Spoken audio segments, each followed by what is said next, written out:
नमस्कार दोस्तों, स्वागत है आप सभी का एक बार फिर से हमारे इस चैनल हर हर महादेव पर। जैसा कि आप देख रहे हैं, आजकल हर दूसरा व्यक्ति किसी न किसी गंभीर समस्या से परेशान है और वह इससे बचने के लिए कई तरह के प्रयास करता है, लेकिन फिर भी अमूमन सफल नहीं हो पाता।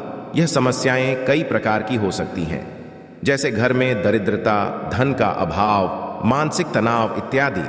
आपको बताना चाहेंगे कि यदि आप भी कई तरह के यत्न प्रयास करके निराश हो चुके हैं तो और परेशान मत होइए। क्यों कि आपको आज एक ऐसा उपाय बताने जा रहे हैं जिसको करने मात्र से आप सभी प्रकार की समस्याओं से निजात पा सकते हैं।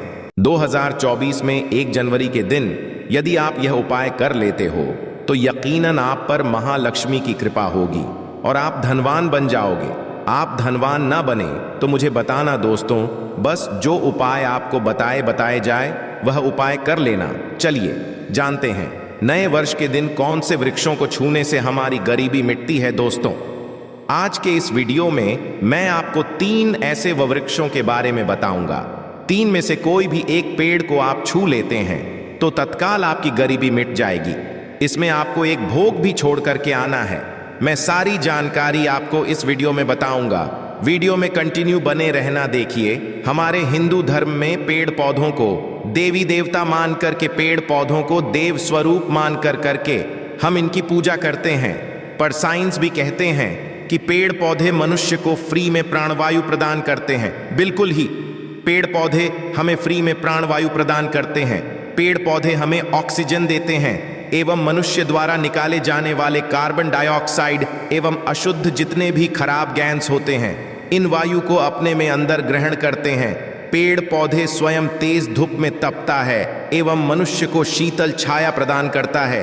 पेड़ पौधे हमें कई तरह के फल फूल एवं जलाने के लिए लकड़ी भी प्रदान करते हैं।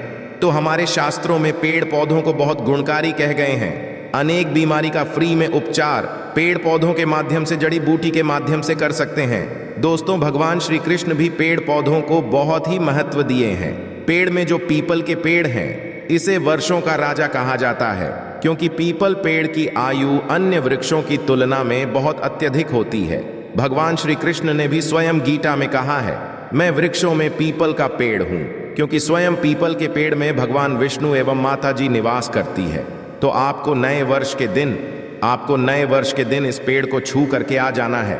आपके गरीबी, दोष एवं समस्त अधिकार समाप्त हो जाएंगे। दोस्तों, हमारे धर्म में ऐसे अनेक पेड़ हैं जो कल्याणकारी एवं मंगलकारी कह गए हैं। यह पेड़ मनुष्य के सभी तरह के कष्टों को दूर करते हैं, परेशानी को दूर करते हैं और दूर करने में समर्थ बांध भी है। तो आज की वीडियो में मैं ऐसे 3 पवित्र वृक्षों के बारे में बताऊंगा जिसे आपको नए वर्ष के दिन शाम के समय में छू करके आ जाना होता है। और साथ में आपको एक कपूर, आपको एक लौंग रखना है। मैं यही जानकारी नवरात्रि के समय में बताया था, परंतु नवरात्रि के समय में मैंने आपको टोटके नहीं बताए थे। मैं टोटके ऐसे बता रहा हूं कि इसी के साथ में आपको एक कपूर और एक लौंग वहां पर रख कर जाना है और इसके नीचे डालना भी है। और मैं आप लोगों को इस पेड़ को बोलने के लिए, अर्थात इस पेड़ को आप अपनी समस्या बोलेंगे, छूते ही आपकी गरीबी मिटेगी। बहुत अच्छी जानकारी है और आपको बहुत स्वरूप इसमें क्या लगाना है वह भी मैं जानकारी इस वीडियो में विस्तार से बताऊंगा। परंतु उससे पहले अभी तक सच्चे हृदय से कमेंट बॉक्स में लिखना ना भूलें, जय माता लक्ष्मी, नए वर्ष की हार्दिक शुभकामनाएं।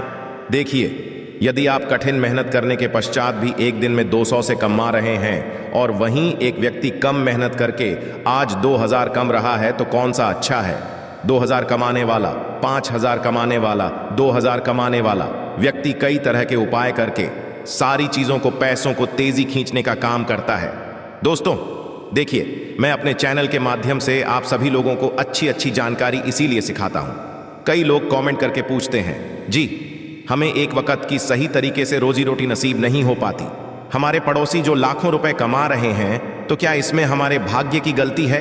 देखिए, भाग्य को आप मेहनत के द्वारा दूर कर सकते हैं, परंतु पूर्व के समय में हमारे द्वारा किसी भी तरह की अनहोनी हो गई होती है या किसी भी तरह की हमारी कुंडली दोष लग गया हो, तो उसे दूर करने का काम करते हैं ये पेड़। दोस्तों, ये पेड़ पौधे जितने भी होते हैं, यह यदि आप नए वर्ष के दिन इन 3 वर्षों में से यदि आप इसे जा करके छू लेते हैं तो आपके जीवन में जो दोष लगे हैं, आपके जीवन में किसी भी तरह का आपको शराब लगा है लगा है, बद्दुआ लगा है, तो उसे यह पेड़ पौधे अपने अंदर में खींच लेते हैं। ये होने अंदर खींच करके अपनी डाली को आपकी बद्दुआ के कारण अपनी छोटी सी डाली को तोड़ देते हैं, यानी कि छोटी सी डाली सूख जाती है और आपकी बद्दुआ, जो सामने वाले ने आपको बद्दुआ दी थी और आप इसे छू करके आते हैं इन वृक्षों को, तो आपकी बद्दुआ इन वर्षों में चली जाती है, इनकी एक डाली सूख जाती है। आप देख लेना और आप खुद देखना, इस पेड़ को छोड़े ही बिल्कुल कि किसी शुभ अवसर पर या फिर नए वर्ष पर आपके जीवन में ऐसा परिवर्तन आएगा कि इस टाइम से आपके काम बनना शुरू हो जाएंगे। तो चलिए मैं आप लोगों को वर्षों के बारे में बता दूं। मैं पहले वाले वीडियो बता चुका हूं कि नवरात्रि के समय में बहुत ही उत्तम पेड़ समझा जाता है। पारिजात का पेड़ समुद्र मंथन से उत्पन्न हुआ था। आप सभी दर्शकों को यह अवश्य पता होगा, और यह देवराज इंदिरा के नंदन में किया गया था। बिल्कुल ही जो नंदन बंद है समझा जाता है, स्वर्ग में वहां पर स्थापित करके रखे गए थे। पारिजात पेड़ भगवान श्री कृष्ण ने मानव जाति के जन कल्याण के लिए धरती लोक पर लाए थे। यदि किसी को हिंदू भाइयों को उनके बारे में अवश्य पता होगा, सत्यभामा कथा पढ़े हैं तो जानकारी मिल सकती है। आप सर्च करके गूगल में भी देख सकते हैं। ऐसा समझा जाता है कि मनुष्य के शरीर में कितनी भी ज्यादा थकान हो, बिल्कुल इस पेड़ को छूते ही समाप्त हो जाती है। बहुत से लोग इस पेड़ को थकान होने को बिल्कुल इस पेड़ को छूते हैं, क्योंकि हिंदू धर्म को मैं एक ऐसा प्रचारक बनाना चाहता हूं और इससे जुड़ी समझ जानकारी इस पर देना चाहता हूं। धर्म क्षेत्र से जुड़े हुए हैं, सारे लोग हमें सजा भी करते हैं। दोस्तों, इस पेड़ के नीचे ध्यान से सुना, इस पेड़ के नीचे आपको नए वर्ष के जाना है और आपको घी का यहाँ पर दीपक जलाना है। यदि आप घी का दीपक जलाने में समर्थ नहीं हैं तो कोई बात नहीं, आप कोई भी तेल का दीपक जला सकते हैं, सरसों के तेल का दीपक जला सकते हैं। आपको करना क्या है, एक लोग रखना है और एक कपूर रखना है, और आपको मनोकामना बोलना है कि है वृक्षराज, आप हमारी मनोकामना करें। आप मनोकामना वहां पर बोल देना, मैं यहां आपको नहीं, और इस पेड़ को आपको छूना है। और छूने के पश्चात इस पेड़ को, पारिजात के पेड़ को मक्खन का भोग लगाना है।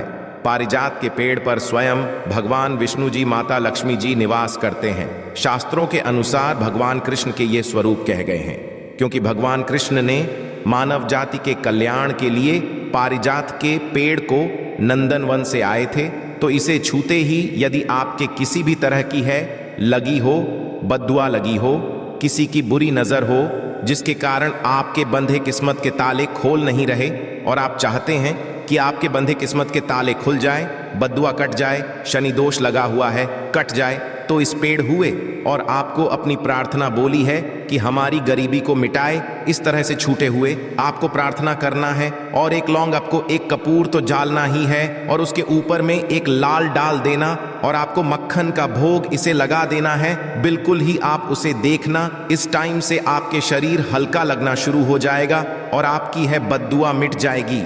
अब आप में से अधिकतर लोग बोलेंगे कि गुरुजी, हमारे घर के आसपास कोई पारिजात का पेड़ नहीं है, तो हम क्या करें? तो चलिए मैं दूसरा पेड़ बताता हूं। तो दूसरे पेड़ में है गुर्जार का पेड़, गुलार के पेड़ को यहां पर मैं इतना उत्तम बताता हूं क्योंकि गुलार के पेड़ को स्वयं भगवान नारसिंह देव का वरदान हासिल है, क्योंकि गुलार के पेड़ को नारसिंह देव ने स्वयं वरदान दिया है कि का पेड़ पर एवं आपकी जो माता लक्ष्मी है, हम आपके पेड़ पर निवास करेंगे। और ऐसा भी कहा जाता है कि गुलार के पेड़ के पास से यदि मुद्दे को ले जाया जाए तो उसके सारे पुण्य को ये पेड़ लेता होगा। आप में से बहुत सारे लोगों को लोक कथा अवश्य पता होगा। तो गूलर के पेड़ को भगवान नरसिंह देव ने बहुत सारा वरदान दिया है कि आप लोगों के कष्ट भी हारेंगे। तो आपको करना क्या है, नए वर्ष 1 जनवरी के दिन के समय गुलर के पेड़ के में जाना है। आप घी का दीपक जला सकते हैं, समर्थ नहीं है तो आप सरसों के तेल का दीपक जला सकते हैं, तेल का टेल का भी जला सकते हैं। तो इसे बहुत ही शुभ समझा जाता है। आपको जलाना है और आपको एक कपूर और एक आपको जैसे रखे लौंग को जलाना है, जैसे अभी मैंने पहले भी पाया है उसी तरह से जलाना है और इसे छू करके प्रार्थना करना है। आपके पेड़ पर स्वयं भगवान नरसिंह देव तथा माता लक्ष्मी जी विराजित हैं। हम प्रार्थना है कि हमारी गरीबी एवं हमारी परेशानी एवं जो किसी की हमें है लगी है, बद्दुआ लगी है, किसी की बुरी नज़र लगी है, हमारे घर में किसी को नज़र दोष लगा है, सारे देशों को समाप्त कर आप अपने अंदर में समाहित कर लीजिए, खींच लीजिए। इस तरह से आपको प्रार्थना करना है और गूलर के पेड़ को आपको बताशे का भोग लगाना है, बताशे आपको समर्पित कर देने हैं और उसी दिन आपको 5 गूलर के फल लाना है 1 जनवरी नए के दिन। ऐसा समझा जाता है कि जो व्यक्ति लाल कलर की चुनरी में गूलर के पके हुए फल को लाते हैं बंद करके और इस पूजा करने के पश्चात और इस धन पेटी में है, तो ऐसा समझा जाता है आज जीवन ऐसे व्यक्ति के जीवन में, ऐसे व्यक्ति के घर में धन दौलत की कमी कभी नहीं होती। गूलर के पेड़ को साक्षात माता लक्ष्मी के स्वरूप कह गए हैं। गूलर के पेड़ पर माता लक्ष्मी विराजमान रहते हैं। तो आपको यही काम करना है, आपको प्रार्थना बोलते हुए आपको इसे छूना है और जो मैं बता रहा हूँ 5 इसके फल अवश्य ले आना और ला करके नए वर्ष के दिन पूजा पाठ करने के पश्चात आपको इसे अपने धन स्थान में अवश्य है। आजीवन आपके जीवन में धन की कमी कभी नहीं होगी दोस्त। तो चलिए मैं आप लोगों को इसके पश्चात तीसरा पौधा बता देता हूँ। तीसरे आधे में है बेल के पेड़ में। आप लोगों को कई बार कई कथा में बता चुका हूँ कि ये जो बेल के पेड़ है माता पार्वती के स्वरूप कह गए हैं। तो ये पेड़ माँ के पसीने से उत्पन्न हुए स्कंद पुराण में बहुत ही स्पष्ट तरीके से बताया गया है। इसके पेट में शिवा और डाली में प्रभाती जग में ब्रह्मा विष्णु जी स्वयं रहते हैं।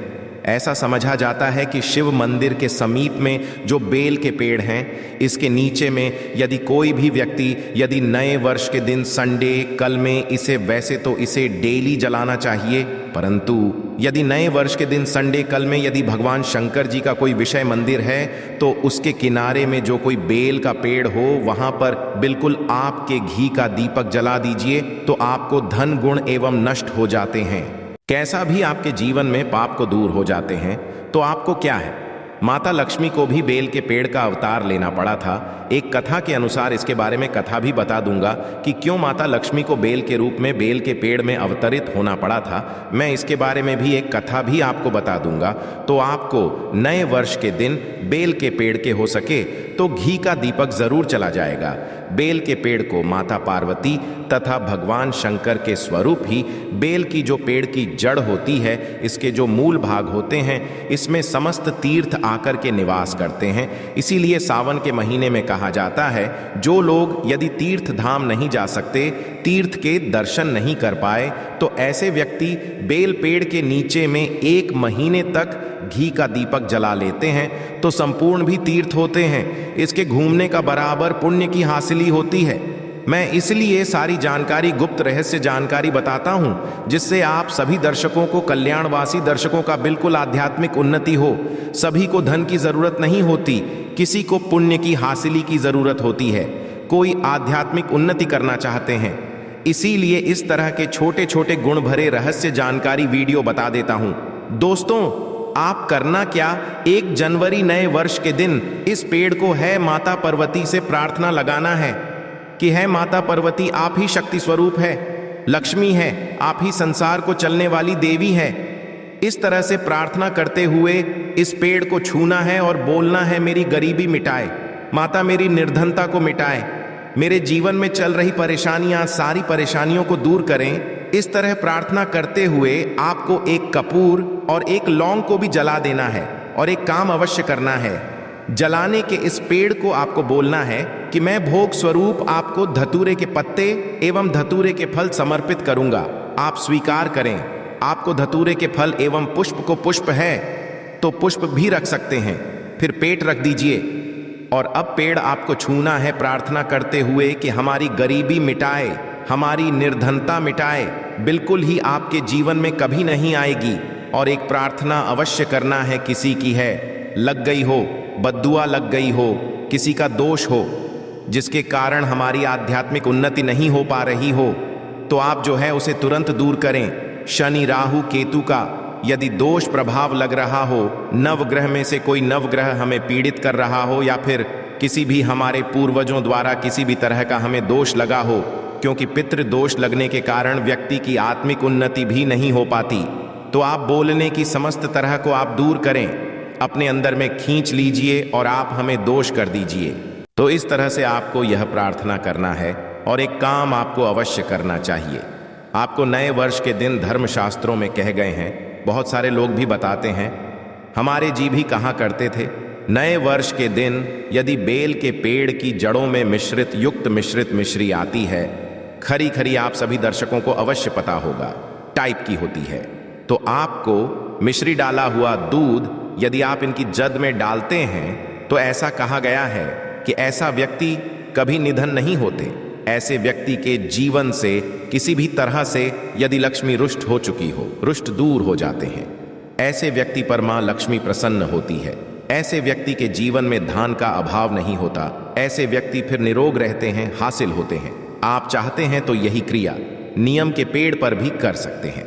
नियम के पेड़ पर माता लक्ष्मी निवास करती है, समस्त देवी शक्ति निवास करते हैं। नियम के पेड़ में आप जो है नए वर्ष के दिन ध्यान से सुना, नए वर्ष की शाम के समय आपको एक गिलास या फिर एक लोटे सामर्थ्य के अनुसार तांबे के लोटे में आपको दूध डालकर के इन्हें जो है अभिषेक करना चाहिए, इनको जग में डालना चाहिए, परंतु आप मीठा दूध ही डालना है, इनकी जड़ में डालना है और गरीबी मिटाने की प्रार्थना करना है कि हमारे कर्ज का भार दूर हो या फिर जीवन में जो किसी भी तरह की जो परेशानी है वह परेशानी भी बोल देना। वह परेशानी या पेड़ समाप्त करते हैं और आपको इस छू करके आ जाना है।